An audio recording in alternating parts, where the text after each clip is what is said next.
Hey.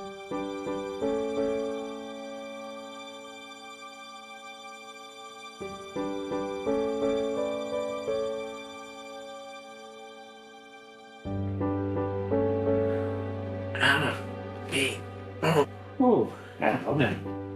Where am I? Oh. Hey, you. Well, what is this place? Hey, buddy, I'm talking to you. Yeah, what am I doing here? Hey, what's the matter? Can't you hear? Yeah, I can hear. I can talk too. Well, that's something. So what are you? Just rude? Well, what do you mean? Well, you're ignoring me. I don't like it when people ignore me. Well, I'm sorry. I didn't mean it that way. I just thought your questions, if you thought hard enough about them, the answer would come to you. Well, that goes to show what you know. 20 seconds talking to you, I still got no answer. Well, maybe one of your questions I can answer. Yeah, well, which one is that? You asked, what is this place? So? You can't guess. Hey, this ain't no guessing game, you idiot. Yeah, I recognize a hospital when I see one. So, which one is it? St. Gregory's. Ha! And I swore I'd never go there. So, what am I doing here? How long have I been here? Well, where's all my stuff, huh? My truck, my clothes? Well, you've been here a day or two. The rest, I really don't know. It's all so confusing. Yeah, not much of a thinker, are you? Do you always make friends so easily? I'm a busy man. I don't have a lot of time for chit-chat. Well, my name is Gabriel Chaffee, if you need to know. As long as we're going to be roommates, we might as well get acquainted. Oh, don't worry about that. I'm not going to be here long, and you can bet on it. Well, your name is Morton Rollins. It's nice to meet you, Morton. Hey, how'd you know my name? Well, the doctors have been in here 20 or 30 times trying to wake you. You know, a guy can get kind of tired of hearing somebody else's name being called all the time. Anyway, if you do have to talk to me, call me Mort. Well, nice to meet you, Mort. Well, the pleasure's all mine. Yeah. So, what are you in here for? My brain's messed up. Oh, there's a shock. Yeah, well, what do you mean messed up? Well, the doctors seem to think my functions aren't functioning. It's all very confusing. The only thing I know for sure is that I'm dying. The doctor said that? They told you that? They don't tell me much of anything. I'm a malcontent, you know. Yeah, right. You're a malcontent. Wait till they get a load of me. That would be interesting. Hey, Morton, do you know how you got here? No. Nothing. Oh, hey. Man, I got a headache that won't quit. Hey, listen, Gabe, you got any aspirin or maybe some good pain medicine? Hey, buddy, you're ignoring me again. Are you asleep already? Hey, wake up. I got more questions to ask you.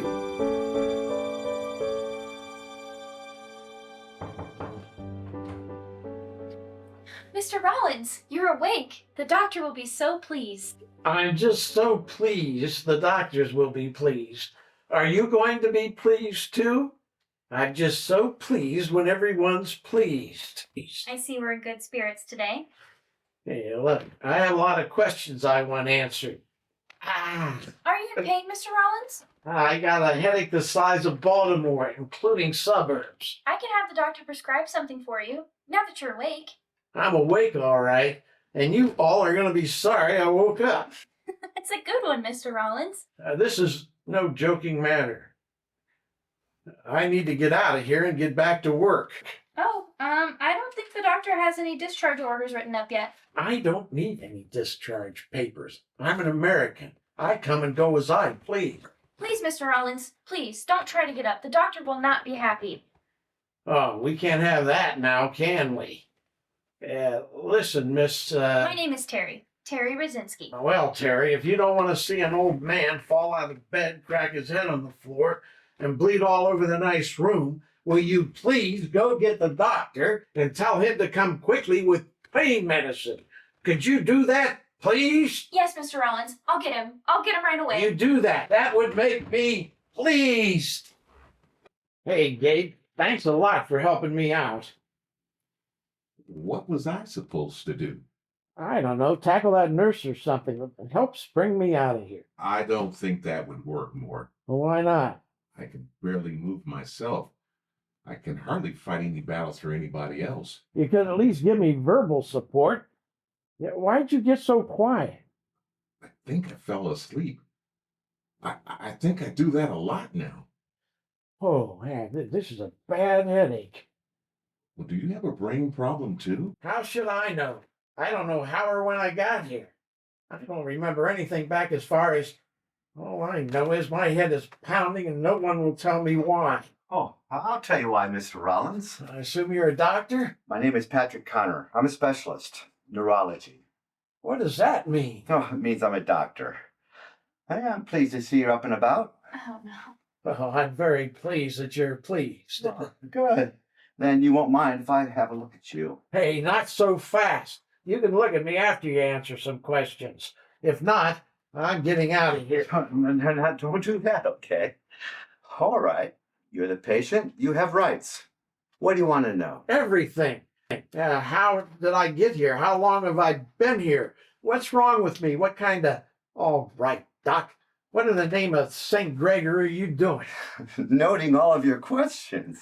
I'm getting the idea, Mr. Rollins, that you're not a man to be trifled with. Oh, I want to give it to you straight the first time. finally, someone who listens to me. Listen to you, Mr. Rollins. Quiet. The doctor is going to answer my questions. Aren't you, Dr. Connors? Connor. Sorry. Anyway. Yes, well, starting with how you got here. You arrived by ambulance Friday. Since you've been That here, you've tells really... me nothing. I don't know how or when I got here. I don't know anything. I don't even know what day it is now. What day is it, lady? Oh, wait a minute. You haven't even given me a chance to answer your first question, and you're already asking new ones. Let me tell you the story, okay? So you were brought in Friday evening about 7:30 p.m. Today is Sunday. And so you've been here about 40 hours. Now, since you've been here, you haven't really been conscious, except for there was a brief period in the emergency room when you managed to push a candy striper onto a gurney and cuss out our two receptionists. Do you remember that? No, I don't. But I bet a good time was had by all. But don't tell that to our ER staff. They voted you patient most in need of an enema. Huh? Oh, just a little joke, Mr. Rollins. Well, this is no joking matter. You're absolutely right. Let me continue. Apparently you were doing a rewiring job for some people in the old college district. The Callahans. I remember. Evidently, you passed out, and the Callahans found you asleep in their attic. Well, they woke you, but then again, as you were getting ready to leave, you dropped off right in front of them. So they called an ambulance, and here you are. What's wrong with me? I don't feel bad, except for this killer headache. Well, I was getting to that. We've run a few preliminary tests, but we don't know yet what's causing these symptoms. But you have, well, some ideas, right, Doc? Well, many things can cause a person to black out. Sometimes a diabetic can suffer an episode such as this. Right now, the smart money is on some sort of brain blockage.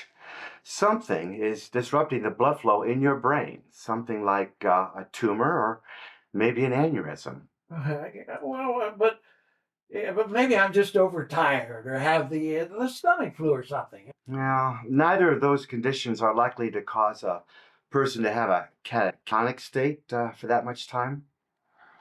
Frankly, I'm concerned that you have a weak blood vessel in your brain that is expanding, forming a sac of blood we call an aneurysm, and it's putting pressure on other blood vessels and conking you out. It's early for a precise diagnosis, but my fear is that you have an aneurysm that may be ready to burst. If I actually have this aneurysm thing, which I more than likely don't, but if I do, what would happen if it burst? Oh, it would not be good. You might die instantly. You may linger in a vegetative state. You could be helped with surgery. Well, there are many possible outcomes, but most of them are catastrophic for you. Catastrophic? Well, don't sugarcoat it, Doc. Give it to me straight. What's going to happen? Mr. Rollins, I've taken the liberty of consulting Dr. Vincent. He's the foremost neurosurgeon around here and one of the best in the country. Oh, Lord, what is this going to cost me? Well, he's asked me to do a few additional tests to see what we can do. I'm a self-employed electrician, Dr. Connors. Yeah, I have a job scheduled for the next 2 months. If I don't get out of here soon, everything falls behind. If I don't work, I don't eat. You understand? But, Mr. Rollins, don't you see? You can't work right now. Otherwise, this will happen again. You'll be... That's okay, Terry. I'll fight this one. Sorry, Doctor. No worries. You're just caring for our Mr. Rollins here. Oh, say, why don't you grab some lunch for our patient? I'm sure he's famished. Yes, Doctor. Thank you. I'll see you in a little while, Mr. Rollins. Mr. Rollins, we have to look at the big picture here. You need to know why this is happening. Well, I agree. You do? Yep, that's why I'll be glad to do any test you need. Oh, well, that's more like it. Well, you just show me where my clothes are and I'll be leaving. Well, I'll be back next Saturday about 7 p.m. and you can do all the tests you want. I see. Mr. Rollins, this won't... Call me Mort. Mort's Electrical Service. 24-hour custom electrical work. Mort, this won't work. If you leave this hospital, you could be dead by tomorrow. There won't be any next Saturday. Yeah, you know that for a fact? I'll die if I go? No one knows anything for certain. That's what I thought. Tell you what I'll do. I'll get Dr. Vincent to come talk to you. Will you listen to him? Well, if I listen or not, I have to get out of here soon. I have to get back to work. Well, can you wait until this evening? I'll call Dr. Vincent. Will you do that much for me? I'll give you till tonight. Then I'm history. I can't wait around to find out if I'm sick or not. Yeah, except for my head, I feel pretty good. Oh, well, very good then. I'll call Dr. Vincent right away. Goodbye, Mr. Rollins. Please, just try and relax for now, okay? Okay. Hey, buddy. Asleep? Not anymore. Hey, did you hear any of that? How can I not hear? I'm right next to you. Well, what did you think? You're asking my opinion. Before you weren't so interested. Hey, I trust you. We're both in the same boat, aren't we? Except for one thing. Your roommate, Gabriel Chaffee, has a brain malfunction. You're going to ask him for advice? Well, you may have a problem, but I'm guessing you're still rational at least. So what do you think? You have an aneurysm. Wait a minute. You're not a doctor. Now, you see, I told you this wasn't a good idea. Well, I don't mean... I mean, well, if it is an aneurysm or a brain tumor, what do I do? You're scared, aren't you? Forget it. Nothing scares me. Well, aren't you? Scared? Yes. And no. What do you mean? Well, I'm pretty sure it's my turn. What are you talking about your turn? Nobody knows these things. Nobody knows anything for certain. I do know if I don't get out of here soon, my business will be ruined. You know, when I have a problem that seems overwhelming, I pray. Believe me, I'm praying right now. No, you're hoping. Not the same thing. I actually pray. I talk to God. I get a lot out of that. Maybe you should pray too. Oh, no, not me. I'm not much for religion. Now, nobody said anything about religion. All I said is maybe you should have a conversation with the man upstairs. I don't go in for that stuff much anymore. Why not? I don't know. Just not interested, I guess. It's your choice. That's the good thing about God. He gives us a choice. He doesn't make us do anything we don't want to. You know what? I really like him. You know, as God's goes, he's pretty good. It's just that I get a lot out of talking to him. Well, if it makes you feel good. Does he talk back to you? Well, not as though I could hear, but you know, I feel he does speak to me. Maybe your brain has been injured. Well, you might be right. You know, if you don't like to pray, maybe I could pray for you. You know, get in a good word, so to speak. Oh, that's not really necessary. Listen, it's me, Gabriel. Listen, I know you know what I'm going to say before I even say it. You know what I'm thinking before I think it. I acknowledge your power and your glory. Look, if we have to do this, can we get to it? We may both be dying here. Forgive me for all my sins. I confess them all in my heart to you now.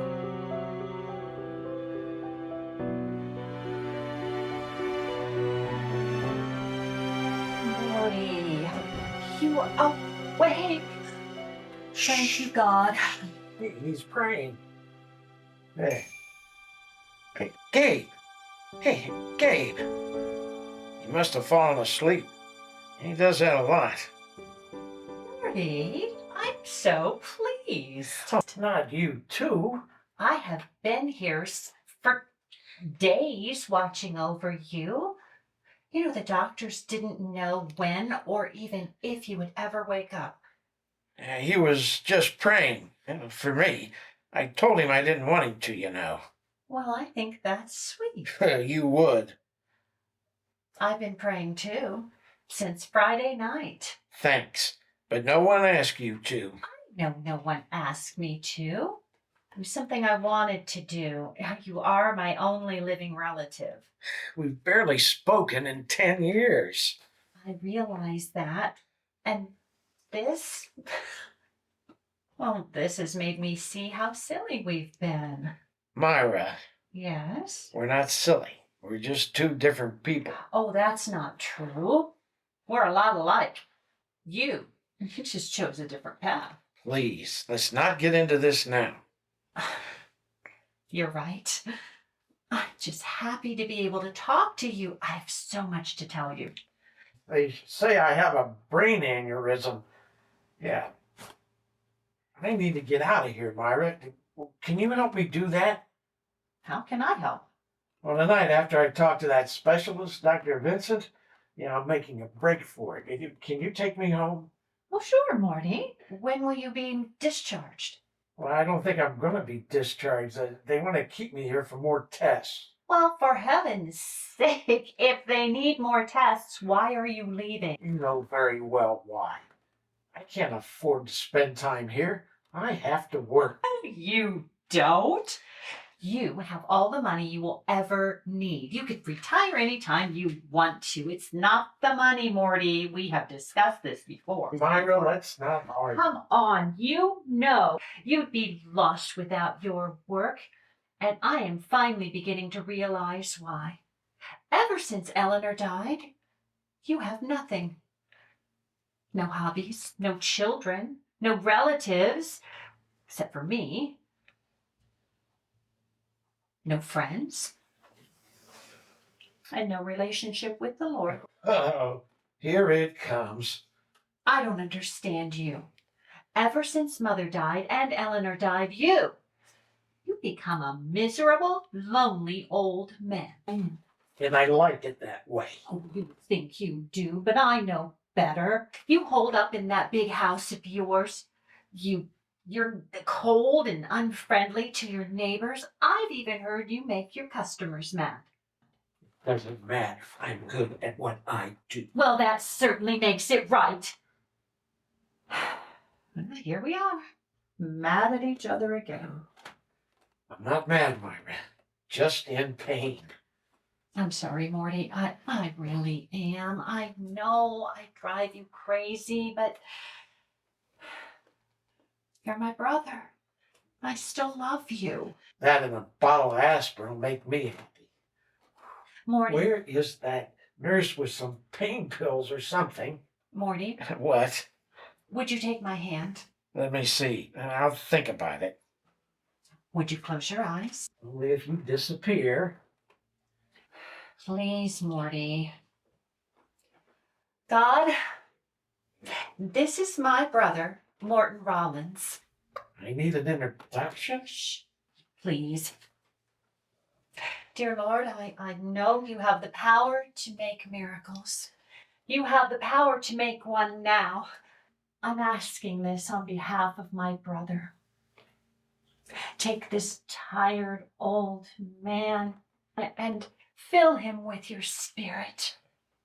If it is your will, make him whole, dear Lord. Bring him back to you. He's been gone so long. Make him your faithful servant again. Give him the strength and the courage he needs to fight this crisis. Heal his mind, his spirit, and his body. And bring him into your peace, if it is your will. For yours is the glory and the power forever and ever. Amen. I hope you're happy.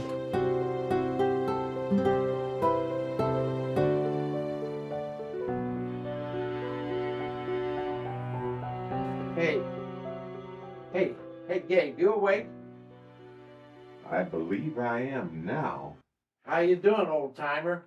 You're asking me how I'm doing. You the same fellow that was in here before? Oh, very funny. Hey, I can at least look out for you.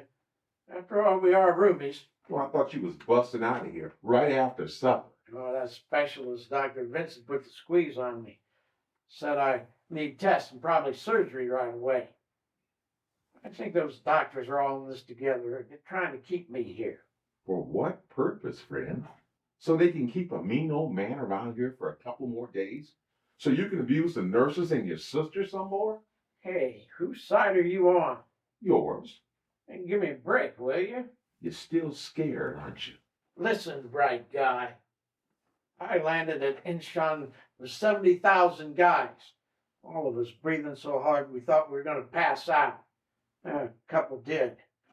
Yeah, I served 16 months in Korea, hot lead flying past me the whole time, even when I was on the camp.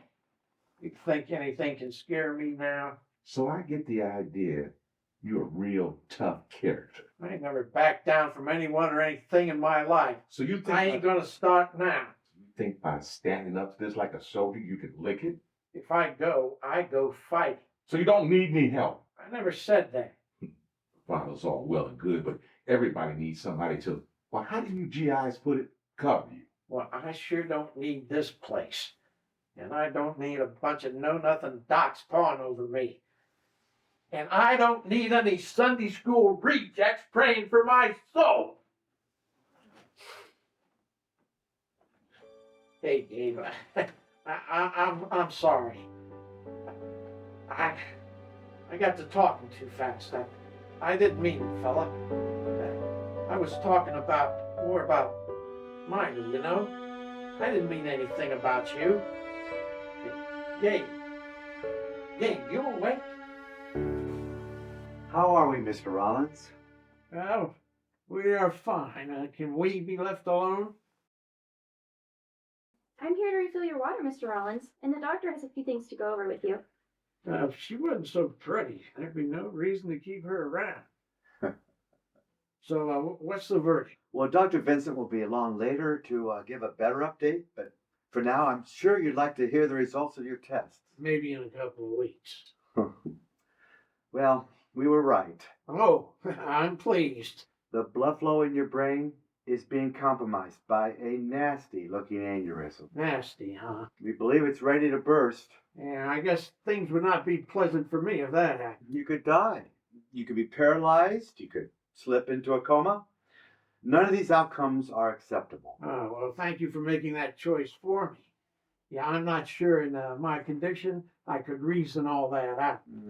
I'm not sure that being sarcastic is the best way to handle this, Mort. Oh, now I'm going to die, so is Mort, not Mr. Rollins. May I have a seat? Sure, go ahead. There's a procedure. Surgery. Yes. Dr. Vincent hopes to relieve the pressure using a shunt and then repair that vessel. He hopes. Doesn't sound very confident. No, there are always risks. Yeah, or I could die in this surgery, right? Yes, there is that possibility. What if I take my chances on going home? I can't speak for Dr. Vincent, but I wouldn't give you a week. You know this for sure? Nobody knows anything for certain, Mr. Rollins. Nobody knows anything here anyway. I'm sure it feels that way too, Mr. Rollins. But we're faced with a tough decision. Yeah. Sometimes I go to Vegas, Doc. Yeah, I don't spend much money. I like the show. For my money, Wayne Newton is the greatest entertainer of all times. Yeah. But David Copperfield's my favorite. He's almost supernatural. Yeah, and the food, ooh, so cheap. Yeah, I don't go to gamble. That's my point. But sometimes I play the wheel. I play red until I lose $20. Yeah, sometimes I even win. But I always figure I got a 50-50 chance of red coming up. Tell me, Doc, what are my chances with this little operation? Again, I can't speak for Dr. Vincent, but I'd say at least 50-50, maybe better.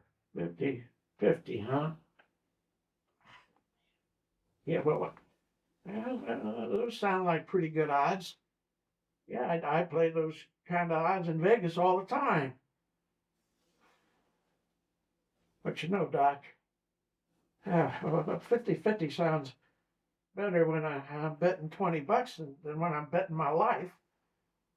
No, I don't think so. What do you mean you don't think so? I just told you what the alternatives are. Yeah, I know. I guess you're just going to have to come up with another alternative. What do you mean? Another opinion? Another specialist? Well, you're the doctor. Mr. Rollins, it's not that easy. Dr. Vincent is one of the top minds in this field.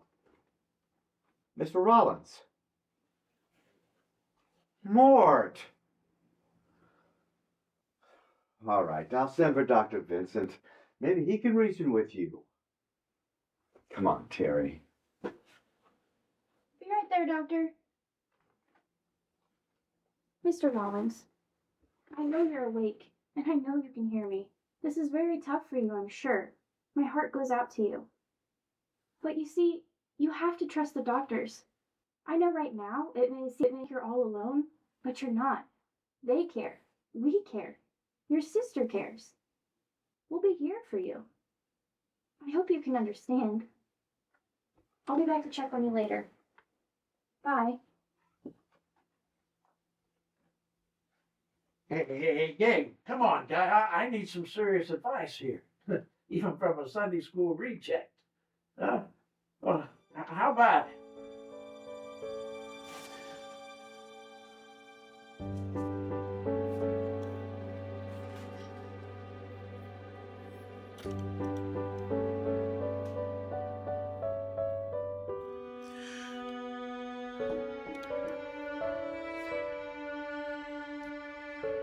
If you've come to see Sleepy, you'll have to come back. He's unavailable.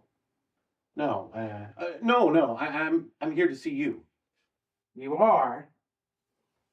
Do I know you? Actually, no, you don't. Then you'll have to make an appointment. I'm due for another nap. Oh, I could wait. If that's okay. I mean, if you need to go to sleep, I don't mind. I'll sit here and be quiet.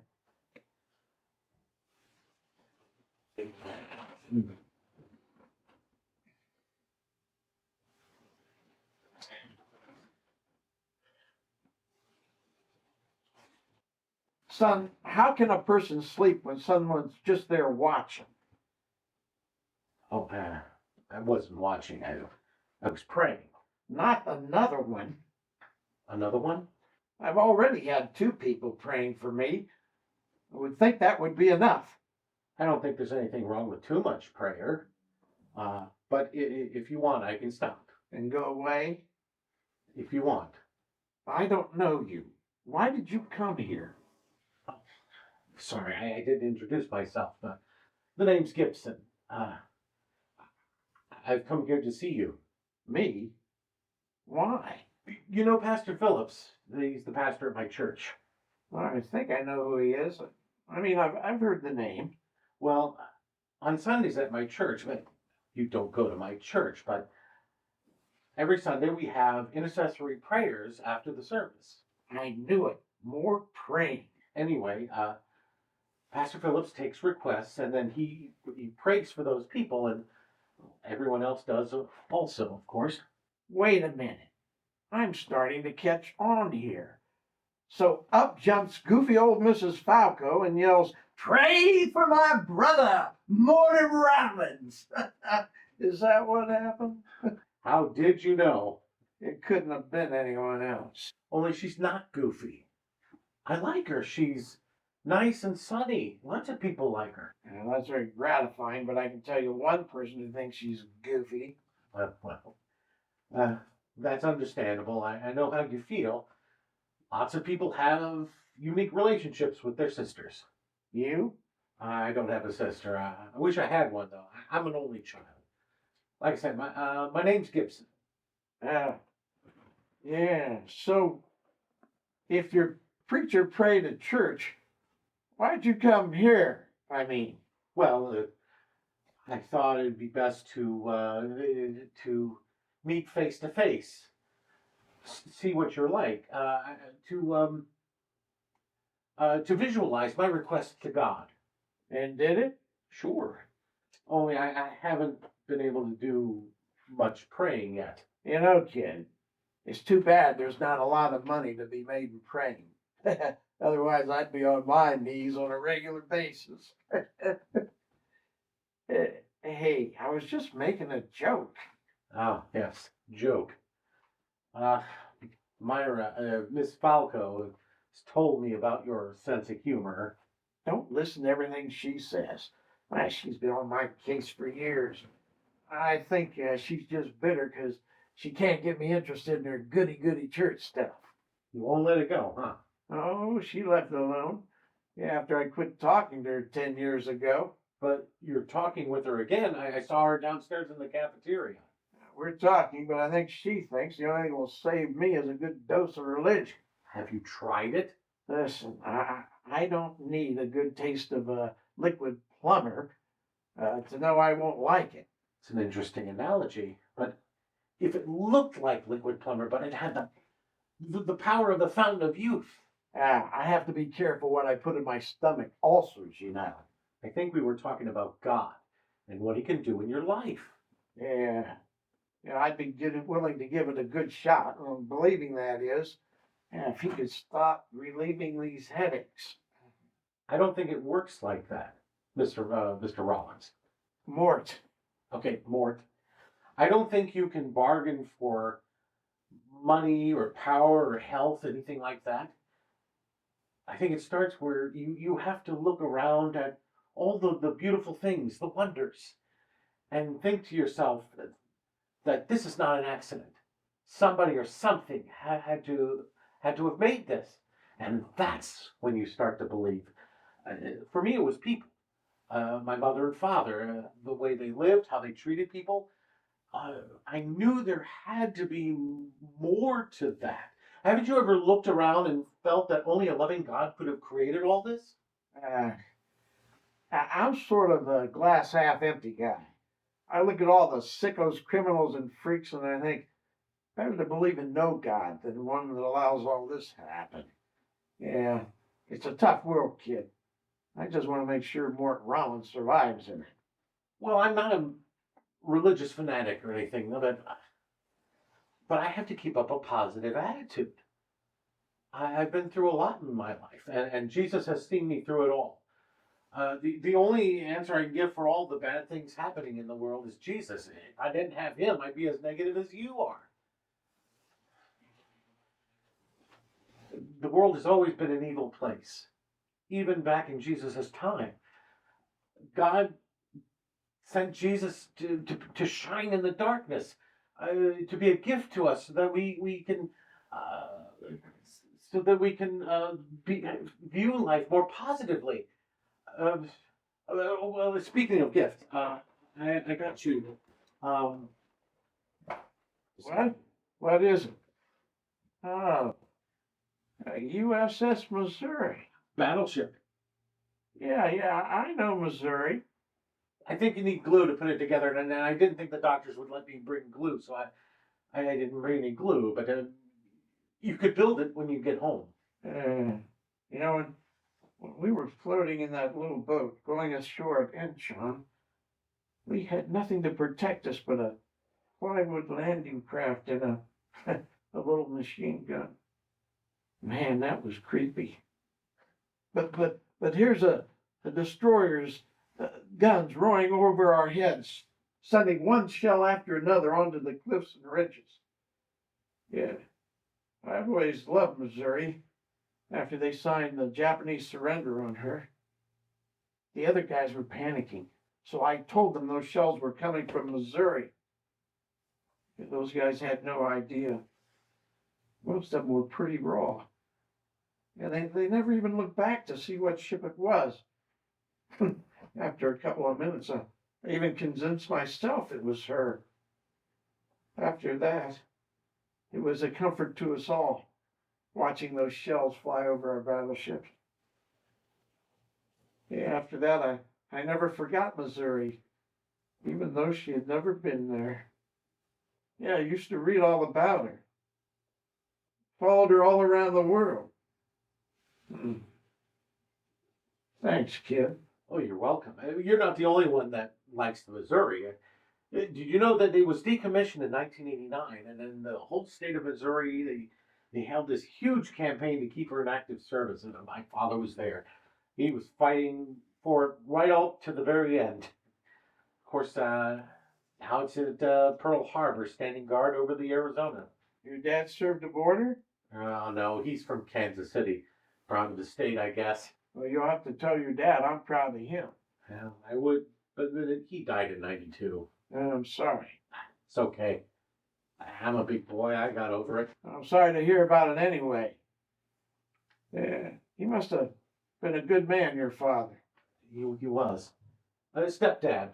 I mean, he married my mother when I was 2. The only father I ever knew. He was good to you? Oh, to everybody. To me, my mother. He was always making everybody happy. He was a mail carrier, but he always felt like he should have been a preacher. He was the one that got my mother and me to go to church. And the only reason why she went was because he asked her. It's a funny story, really. 15 minutes after they got there, she knew she had to marry him. Why? He was always taking things so seriously. I mean, he was a fun-loving guy, always flirting and joking around with everybody. In a room full of people, he always made you feel like he was focused right on you. So he was serious about church then? Oh, yes. Always tried out sing the congregation, listened to every word the preacher said, tried to put a big bill in the collection plate. My mother was impressed. She was even more impressed when he wanted to be seen with her. What was she, two-headed or something? No, she was an unwed mother. So that's no big deal. Well, maybe not now. You're right about that. Anyway, I'm not here to talk about my life. I'm here to get to know you. Me? Well, why?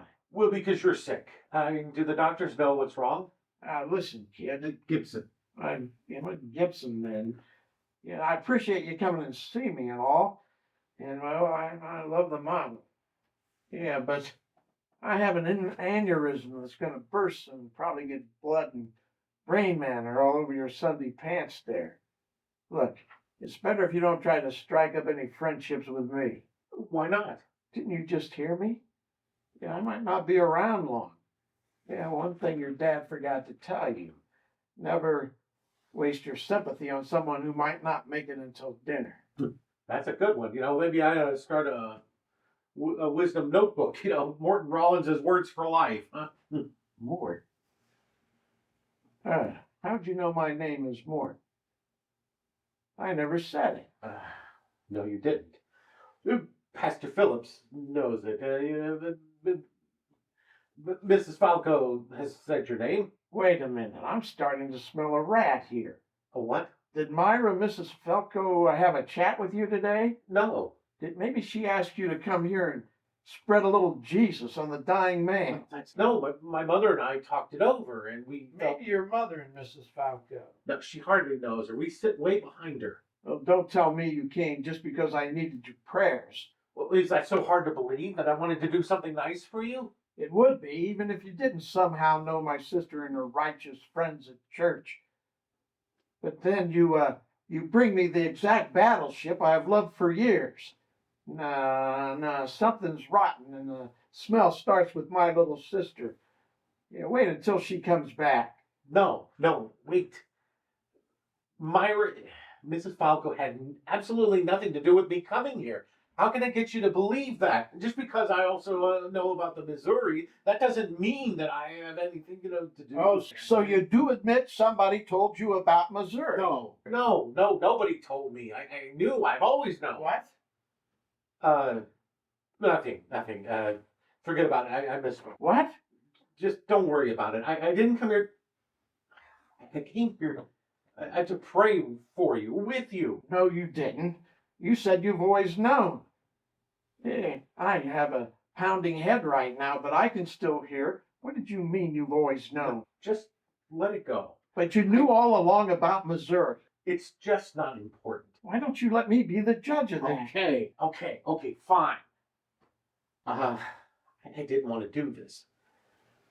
I don't know, maybe I did. I don't see why telling me what you knew about Missouri I would know make a any lot difference. about you. Morton L. Rollins, born in Terre Haute in September 22nd, 1930. Your mother's name was Harriet. Father's name was Parker, but everyone called her Myra. Oh, no, I barely know her. You moved here in 1947. You graduated from South High in 1948. You spent 2 years in a trade school before you joined the Marines. 50. Why would anyone care? Won several medals in Korea, including the Purple Heart. When you got out of the Marines, you worked for Amos Picker's Electrical Service until 1973. Why would when he anyone sold you bother? the business. And then you married Eleanor Kupnitz in 1957, whom you were more or less faithful to until she had died. Hey, wait a minute. What do you mean more or less faithful? What are you trying to say about me and Eleanor? You had a brief affair with Mildred Carter in 1966. And then she married a high school friend and left town. What are you, from the FBI or something? You had one more affair that I know of with a woman you did a rewiring job for, Debbie Gallimore. That's a lie. It wasn't an affair. I loved her. I would have married her. She left town after meeting you as well. I don't need this. Why are you doing this? You wanted to know. Well, now I don't. Debbie Gallimore moved to St. Louis where she married a man, but not before she had a boy. No. A beautiful boy, a boy that she could never tell anyone here about. Your boy, Mr. Rollins. You don't mean Your boy, Gibson Gallimore. I'm your son. Oh, no.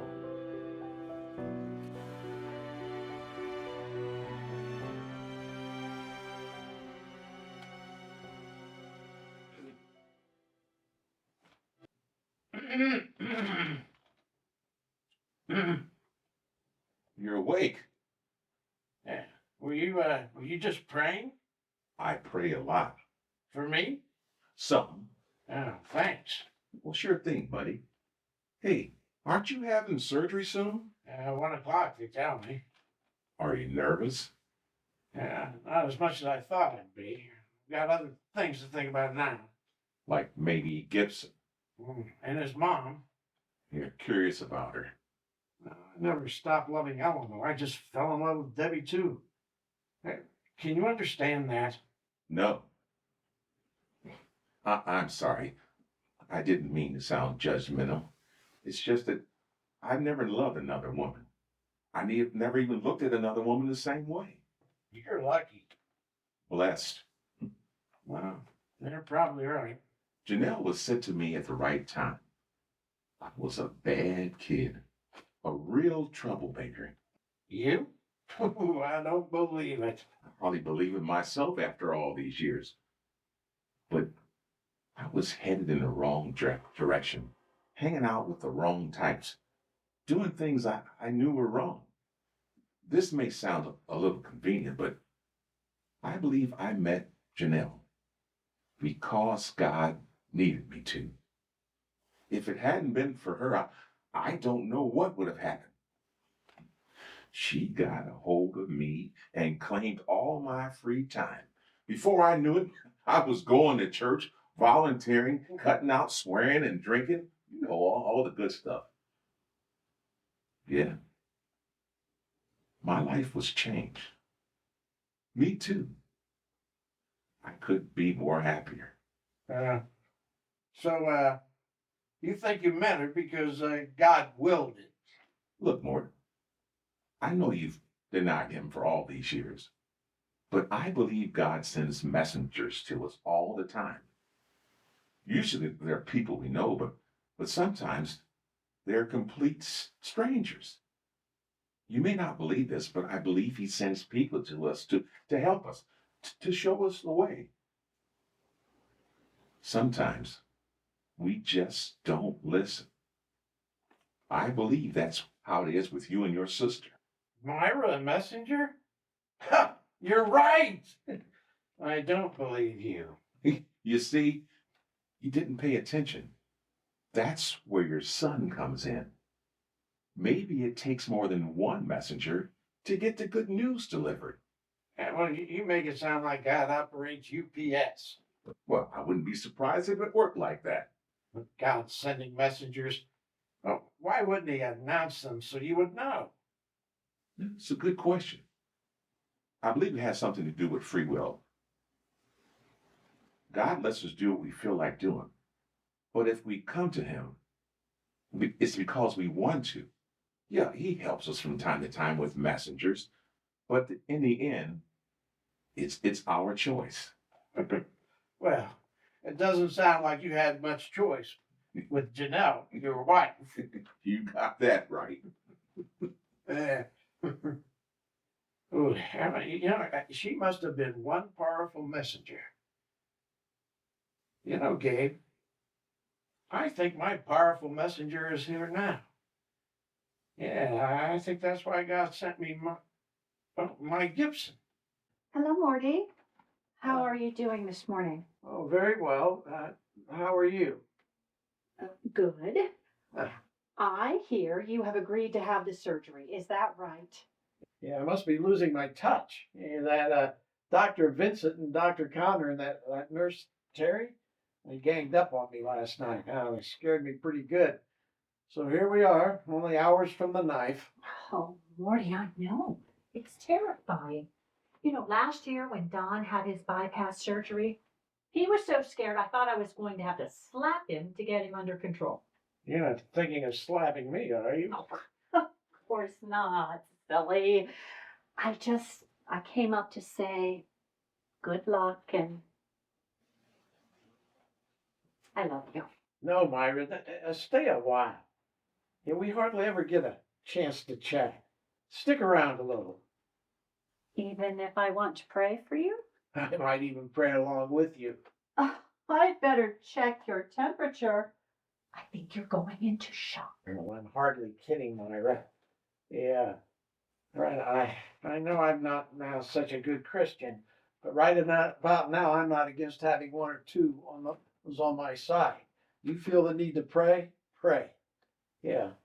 What harm can it do? Oh, yes, Morty. What could it hurt?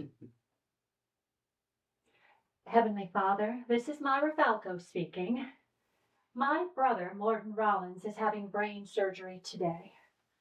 Now, I know he doesn't show it very often, well, at least not as much as I can see, but somewhere deep inside here, he's a good man.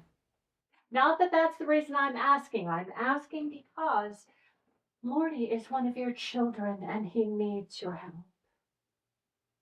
Please, God, protect him and give him back his health. I ask these things in the name of Jesus Christ, our Lord. Amen. That was a real nice prayer. I'll be praying for you more, later when, When they're doing the cutting and drilling? Yeah, well, you go ahead and pray, Myra.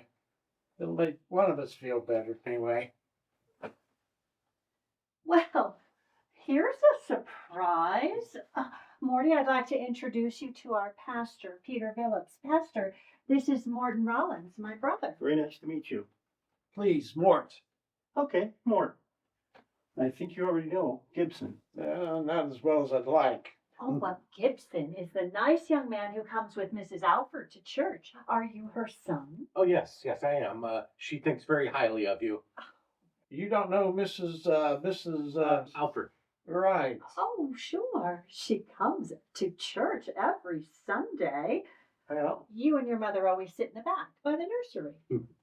come here. I think it's a good idea to introduce you two formally. Yeah, this is, I'd like you to meet Gibson Gallimore. Gallimore? I thought your name was Alfred. Alfred's my mother's name. Mine is Gallimore.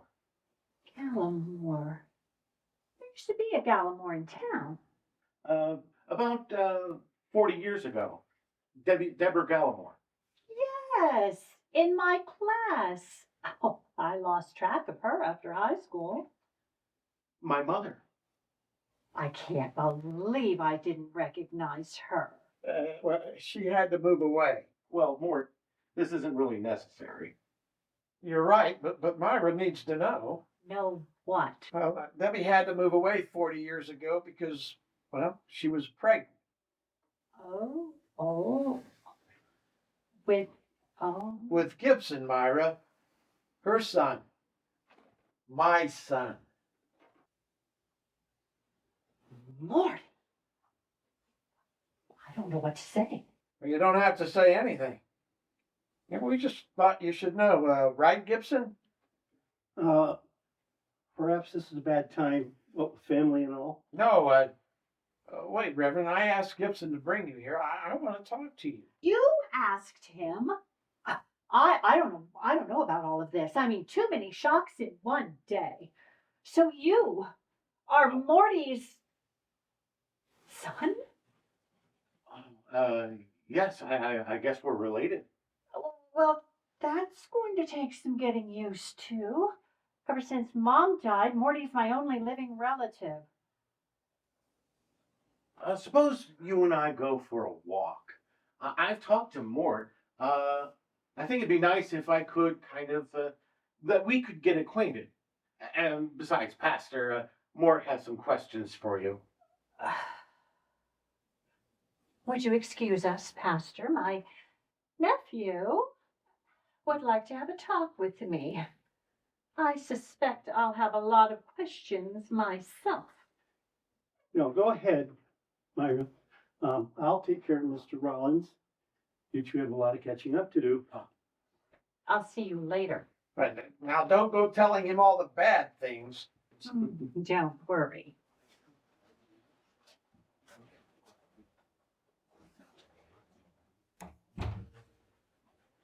I figure they can't do me any harm. And call me Mort, will you? The doctors all call me Mr. Rollins, and I don't trust them. Well, I certainly want to have you trust me. Mort, I'm here because Gibson says you have questions he doesn't feel qualified to answer. Oh, I know what he means. I've been asking him questions about God and all, and he's asking me questions about Debbie, his mom, and me. Neither one of us had very satisfying answers. Well, I can't answer questions for him about your relationship to Deb, Mrs. Alford, Gee, that's too bad. but I can try to speak to you about God. He's someone I know a little bit about. What is it you want to know? Well, first let me explain. Sure. I was raised just like Margaret to believe. I was a member of a couple different churches while I was young. I started leaning away, though, after I married Eleanor. Yeah, she was quite a churchgoer, always trying to get me more involved. He wanted me to give up all my good vices. Such as? Oh, beer, swearing, smoking, that kind of stuff. Yeah, she succeeded too. I haven't done any of that for years. That sounds good. Yeah, one thing she never knew about, though, so she never got me to stop. What was that? Women. Yeah, I always loved them. Couldn't leave them alone. Even after I got married. Oh, I managed to stay away for about 5 years, but the old habits die hard, you know. Oh, yeah, that's right. You don't, do you? I'm a man, you know. I appreciate an attractive woman. It's not always easy honoring my marriage vows.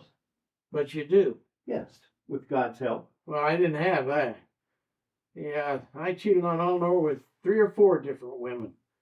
Preacher, I swear, I loved that woman from the moment I laid eyes on her till her dying day. Why did I have to have someone else too? You were weak, Mort. No weaker than I am. No weaker than other men. You just didn't have that inner voice guiding you, making you keep to the path. I got an inner voice. I just don't listen sometimes.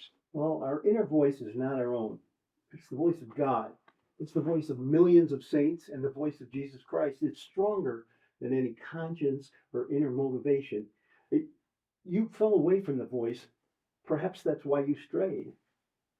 Yeah, well, I lost that voice, I guess.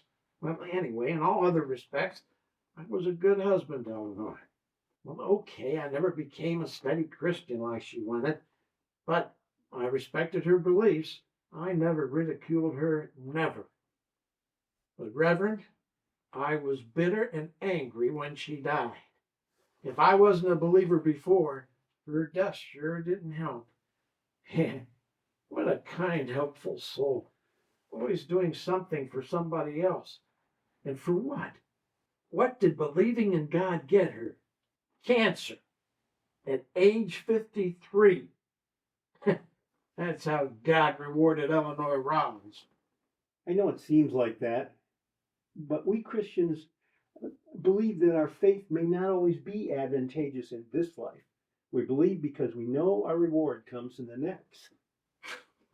Well, I hope you're right, preacher. You know, I hope you're right. Getting back to your story, I have a question. From the way you described your marital wanderings, none of these women meant anything to you. Not quite. Debbie, Gibson's mom? Oh, she was the most beautiful, most wonderful woman. Yeah, she accepted me as I was, faults and all. Yeah, she was an amazing woman. Reverend, I was crazy mad for her. But you see, I had this dilemma. You were married. I was crazy mad for Eleanor, too. Go figure. Yeah, I must have sat and ripped my hair out a dozen times trying to think of what to do. You chose your wife. I wish it was that easy. I never did make up my mind. Yeah, Debbie did it for me. Yeah, one day she just disappeared. No call, no note, nothing. Her parents would only tell me that she had gone away. I never saw her again. So you blame God for this one too? I didn't know who to blame, so I ended up blaming Eleanor, but I couldn't take it out on her. I loved her too much. So you punished yourself. Myra! I must have blamed her for Debbie, for Mom dying. Eleanor, too. Oh, I treated her like Like she didn't exist. What a jerk I am. You made some mistakes, I know, but that doesn't make you any kind of a. Can your God correct this? I mean, can I do some sort of penance? Well, you've already taken the first step. You've admitted your sin. Sort of like a confessional. In essence, that's what you've done. Had you been talking to God instead of to me, we would be halfway there now. Do you think that you could say the same things in a contrite manner before God? Contrite? Ashamed. Sometimes we kneel to show God how sorry we are. Yeah, I could probably do that. Then the next thing is to ask for forgiveness. Ask who? God? Remember, your confession must be genuine from your heart. And your desire to be forgiven and your knowledge that you are forgiven must be genuine also. God sees our hearts and souls. Oh, I don't know. Maybe I'm not quite ready for this. This may take a while. Perhaps I'll come back tomorrow. Well, there's a 50-50 chance I'll be here tomorrow. Yeah, well, that gives us a 50-50 chance for another little talk. You do have a dry wit, don't you? No, sorry, preacher. No offense, Matt, but it's just I got this operation. It's supposed to have an even chance of succeeding, but, I want to put things right. Well, before. I see. You're afraid you won't get the chance to be saved, that you'll die in surgery. Is that it? Not really. As I told the doctor, I'm not afraid of anything. It's just, if there's something like heaven, if I could believe, if I knew for certain. No one knows anything for certain. There it is again. I beg your pardon? I don't know how many times I've had someone say that to me. But isn't anybody sure of anything? I'll tell you what I'm sure of. I know that God exists, that He's a forgiving God, that His Son, Jesus, died for me, for you, for everyone. That if I believe in Him, I'll have eternal life. Maybe not in this life, but in a place that I call heaven. Sounds good when you say it. I can see why you're in the religion game. Yeah, you're pretty persuasive. Well, let's see how well I do at persuading you. I'm afraid I'm going to be a tough case. You don't get to be my age and suddenly, bingo, you change. You're right. It does get harder after you get older. But it can be done. When I come up against something I think is too difficult, I remember a saying. When the going gets tough? That's not it. The one I have is more simple. It says, through Him, all things are possible. Him being Jesus. Mort, we Christians believe that faith in the Savior can literally work miracles, that He's still around, that He hears our prayers. It's a powerful reassurance, I can tell you. If you want Him to help you and ask for it, I believe He will. Sounds good. Well, maybe I'll give it a try. Mort, would you pray with me now? Sure. I wouldn't want to pray with everyone else, not you. Dear Lord, your child Morton is in danger. Danger for his life, danger for his everlasting soul. If it is your will, Father, protect him during this surgery. Arm his doctors with your healing power. Heal him and bring him back whole to his family. Let your Holy Spirit work in Morton so that he can find his way back to your family. And help him discover you and your love once more. For these and all the things Morton needs, we ask in your name and that of your Son, Jesus Christ. Amen. Uh-huh. Thanks for being patient with me. It was a pleasure to meet you. Yeah, me too. Don't worry, I'll be back later. I want to see how things are going and see how you're doing. No problem. Well, listen, thanks for coming. You're welcome. I'll be back. Don't worry. Thanks. Take care. Well, what do you think? I think you're beginning to turn your life around. I'm happy for you. What do you think? I think one of us needs a shower. I wouldn't be surprised. I've been here for Well, for a while. So, what did this last messenger have to say? You didn't hear? Maybe I did, and maybe I didn't. I want to know what you think he said. You want me to repeat the whole thing? How about you just give me an outline? Well, I could do that. So this Phillips guy, he's my son and my sister's preacher. I believe they're called pastors. Hey, who's telling this? Sorry. So your son and your sister sick their pastor on. Yeah, but it's not that bad. I don't know if it's a surgery thing or finding out I have a son or if the timing's just right. But I really did want to hear what he had to say. I asked Gibson to bring him here and all. Maybe we can't count him as a messenger. I mean, because you asked for him. What difference does that make? He had a message, I listened. And it changed your life? Well, not yet. Well, but it sure got me thinking. Well, that's great, Mort. You just keep thinking. Thinking about how you can change your life. Think about how you can treat your son and your sister. Think about who and what is important to you. Yeah, you're right. You accepted the messenger. Now all you have to do is act on the message. Don't wait. Give Jesus your heart, Morton Leroy.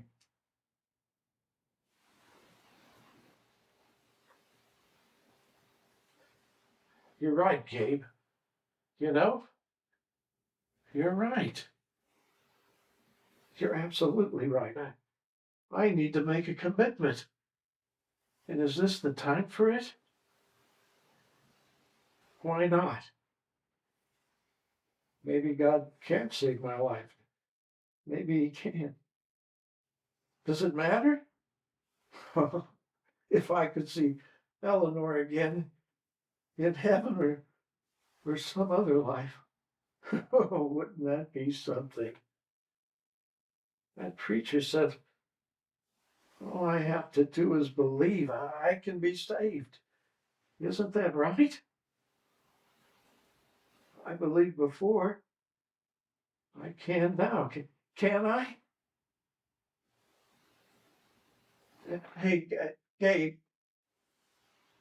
do I just say it or do I have to pray some? Gabe? Hey, Gabe, don't talk out on me now. Gabe! Gabe, come on, pal. This is important. I need you to be awake. Oh. Oh. All right, Mort. Yeah, you can do this. Yeah. It shouldn't be that hard. After all, if Myra can do it, you can do it. Sir, I do believe in you. Well, I think you already know that. I didn't, or I didn't want to know. Well, something like that. Well, anyway, I'm not real good at praying just yet. I'll probably get the hang of it. Well, anyhow, I want to thank you for for lots of stuff. My sister, oh, God bless her. Well, you know what I mean. She's a real pain, but she's a good woman. And my son at my age. Oh, and thanks for Gabe there. I just figured it out. He's one of your messengers too, isn't he? Yeah, well, thanks for all your messengers. Even the preacher. Oh, okay, I guess I'm supposed to confess all my sins. Well, we both know it. We don't have time for all that. Yeah, got that surgery in a little while, but since you already know everything I've done, let me just highlight some of the big ones. God, I've hurt people. I hurt Eleanor. Yeah, I know it's too late to ask her for forgiveness, but can I ask you? Please forgive me for hurting my wife and for what I did to Debbie and for treating Myra like, well, horrible all these years. None of them deserved what I did to them. And, well, Gibson too. If you could forgive me, maybe I could forgive myself. Thank you. About my health, I get the feeling I'm not supposed to lobby too hard for my own benefit. But I do want to live, though. I suppose I could ask. Well, but here's why I'm asking. I have a family to live for. A son, a sister. It's like work was the only thing that mattered. But now I have a purpose. Well, to get to know Gibson better and maybe his mom. So, I guess I'm asking you for a little time, please. If you can. If you can't, it's my time. Well, I understand. You're the boss. I guess that's all. Yeah. Thanks for listening. Amen.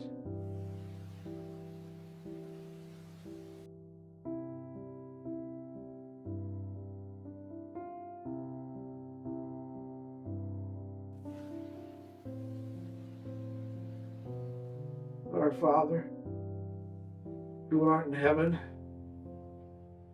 hallowed be thy name. Thy kingdom come, thy will be done on each as it is in heaven. Give daily. Give us This day our daily bread. Give us this day our daily bread, and Forgive us our trespasses. as we forgive those who trespass against us. Lead us not into temptation, But deliver us from evil. For thine is the kingdom and the power.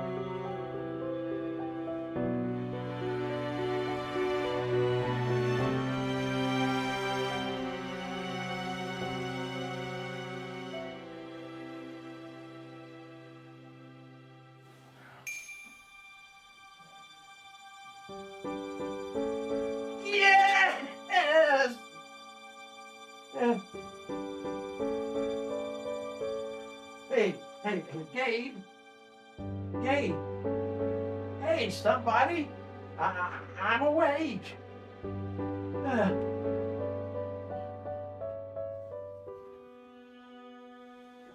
I guess I'm still here. Although I'm not exactly sure. Because I haven't seen any live people yet who would tell me I'm alive too. But since I'm breathing and seeing things, well, thanks. Yeah, I have a lot of things to do, a lot to catch up on. I'm thankful, God. You can't believe how thankful. You sent messengers. I mean, how could that be a coincidence? First the aneurysm, then Myra, Gibson, Gabe here. Maybe I was looking for a reason, even an excuse not to believe. But now, I have a bunch of reasons to believe. I know I haven't been what you'd call a good man. And I have a good hunch it's going to be hard to change my ways.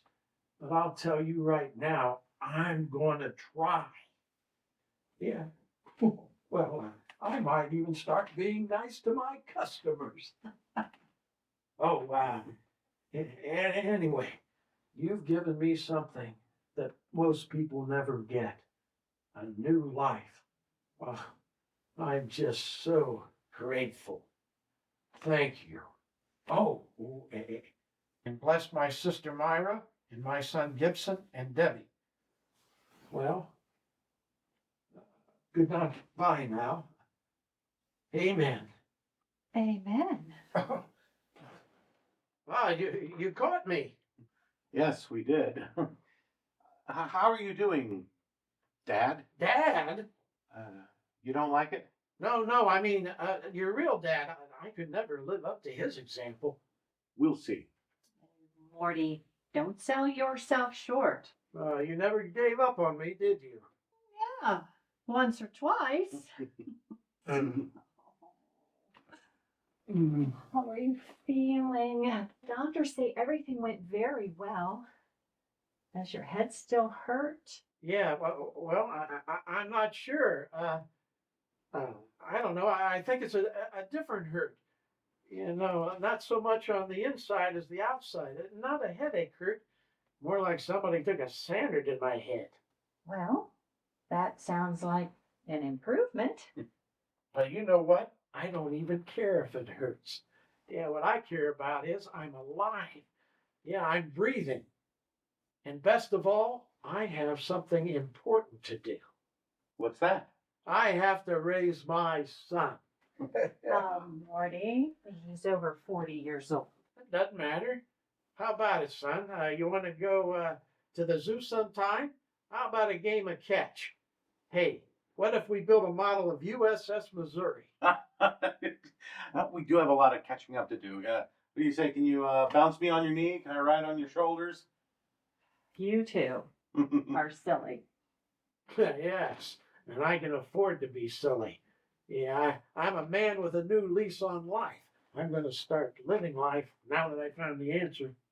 You mean Jesus? God, Jesus, whatever he's called. Now I think I know why everything happens. Myra, imagine this. Your brother, your atheist heathen brother, Morton Leroy Rollins, is getting religion. Hey, wait a minute. Leroy. Morton Leroy? Myra, did you have any talks with Gabe there? Morty, there's no one there.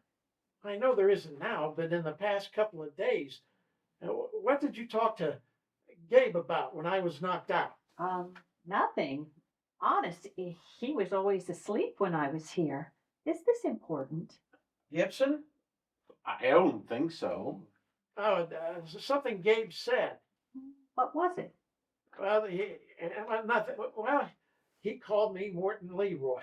So? But nobody knew my middle name. I never told anyone, not even your mother. Even I didn't know it. I couldn't have told anybody. I've never told anyone. Not even Dawn. Maybe the hospital. No one knew it. Not even the Bureau of Motor Vehicles. I always hated my middle name. I never said it.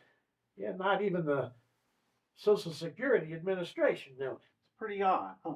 You know, Gabe said God sends messengers.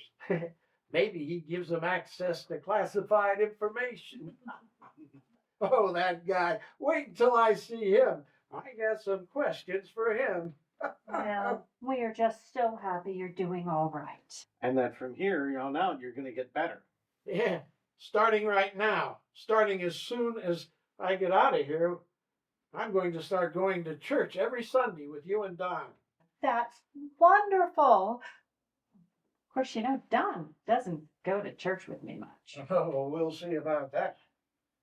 This is a miracle. And you and Don will have to invite me to dinner. I'm an awful cook. Yeah, and I'm going to take up golf. Then Don and I can catch up on lost time. What do you think? I can't believe this. How about you? Do you golf? Well, not good. No. Oh, but I'd love to play. I'll play with you. Now you're talking. And we'll have to do other stuff too. Do you like football? Aren't you a little too old to be? No, I mean we'll go to games. One of my customers gives me tickets to state games. I go a couple times a year. Hey, how about you and me? Man, let's not get ahead of ourselves. You don't want to make promises you might regret later. You want to go or not? Sure, I'd love to. Good. I was hoping I wouldn't have to ground you. There's something else. Yes? Well, well, this is a little delicate, you know. Well, how will your mother feel, when I start coming to church all the time? Oh, well, I don't think it'll be a problem. She wouldn't mind. It'll probably start off awkward, but when Meyer told Pastor Phillips about when you were in the hospital, well, she was worried. We talked it over and agreed that I would come see you. We prayed about it. No, she would love to see you, love to talk to you again. I don't think it'll be a problem at all. Yeah, well, that certainly makes things easier to say. Things like, I'd like to talk to Debbie again. I have a lot to say to her.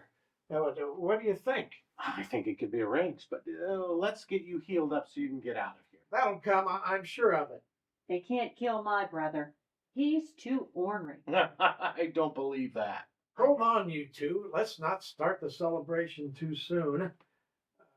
I have one more thing to discuss with my son. Oh, did you want me to leave? No, you can hear this too. Gibson, son, you're my heir now. No. Yes, you are. Not that I have anything to leave you, of course.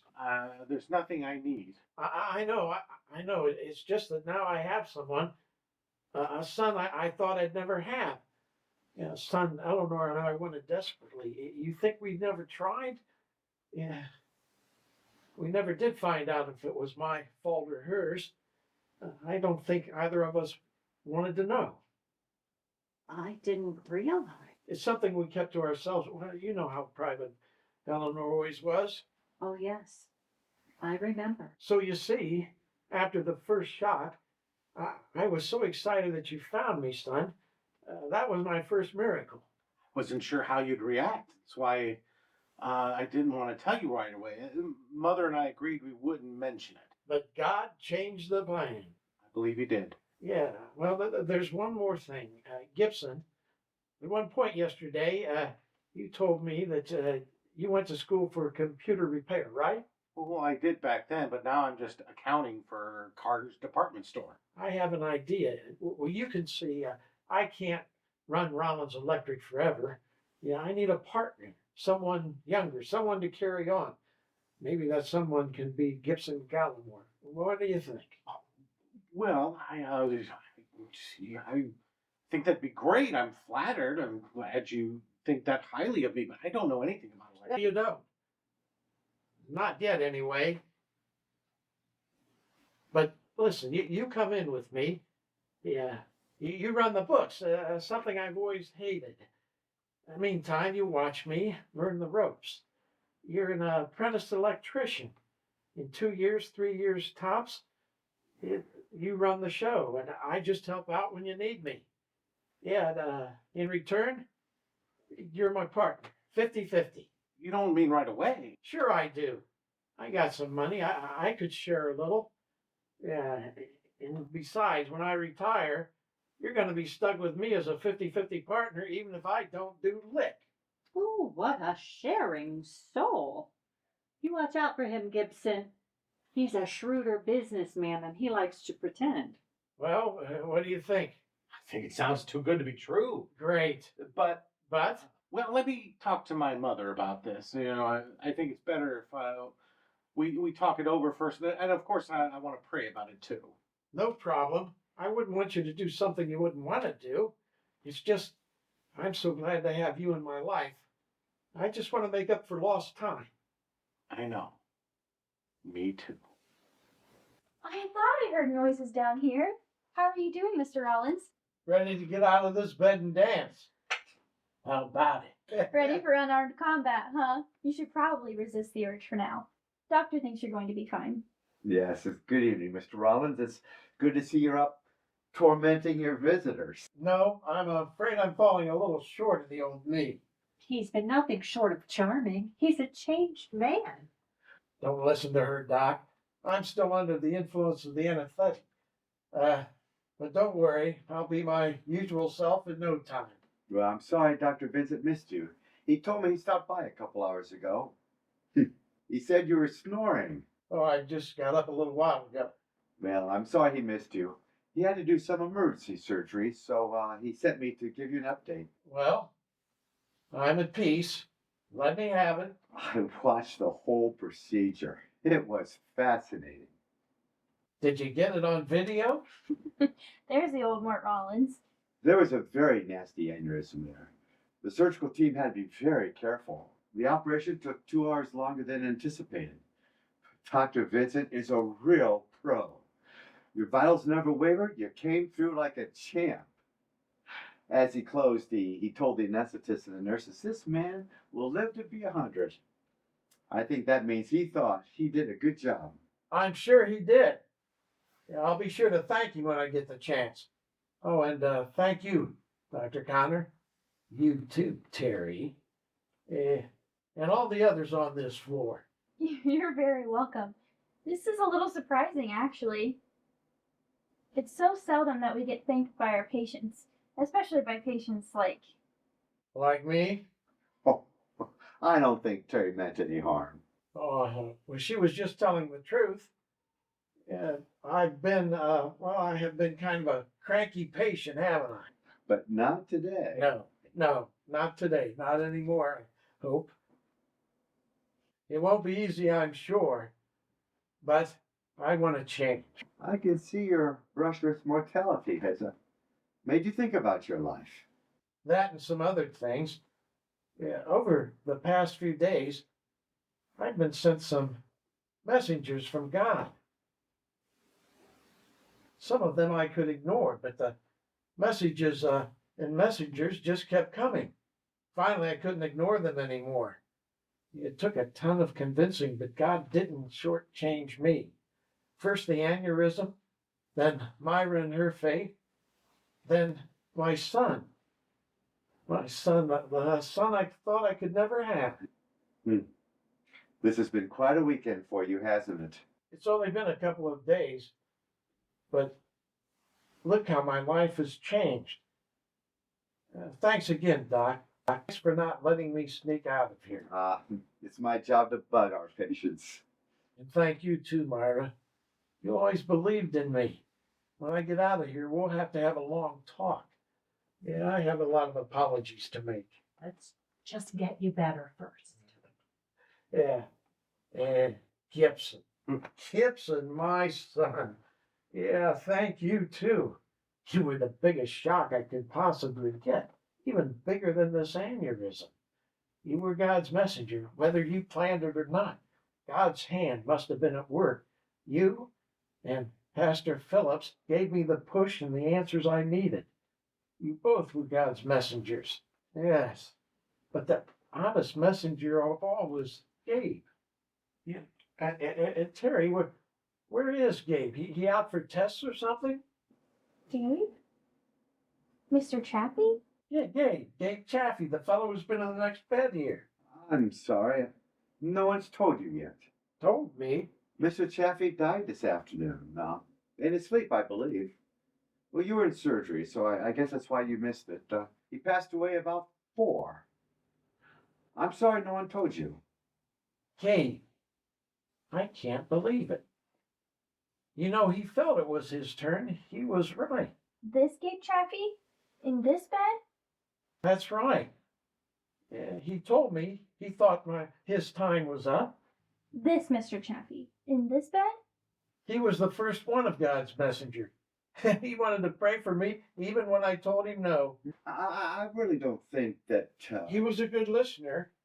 We got to be pretty good friends. He was the first one to suggest this aneurysm was a message.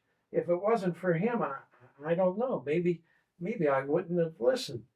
Don't you see, it's entirely possible Gabe saved me.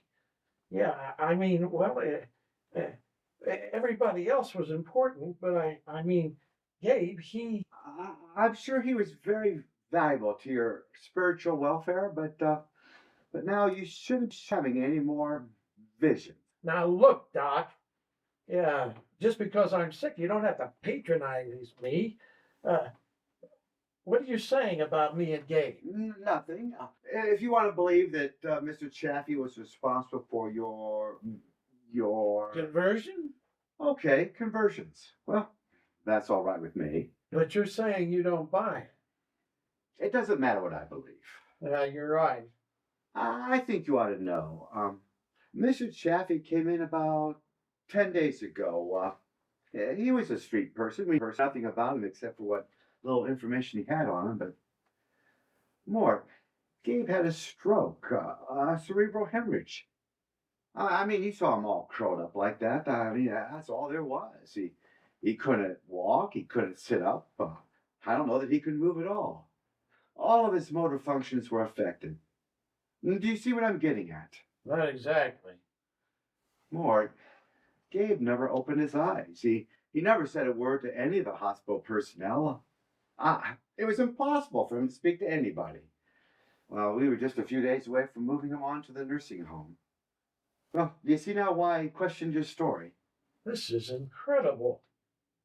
Yes, well, that's why I think you may have, as a result of your aneurysm, hallucinated that Gabe was talking to you. This is incredible. I can't say I blame you, Doc. Any sane person would have to come to that same conclusion. Yes, well, I guess that settles that. Listen, I'll check in on you later, okay? Of course. Goodbye, all. Goodbye, doctor. You don't believe him, do you? No, I believe every word he said. Yeah, I'm sure Gabe was exactly as he described him. He has no reason to lie to me. But I know what happened to me. God sent me messengers. He performed miracles for me. He answered the prayers of my family, my friends, the pastor, and me.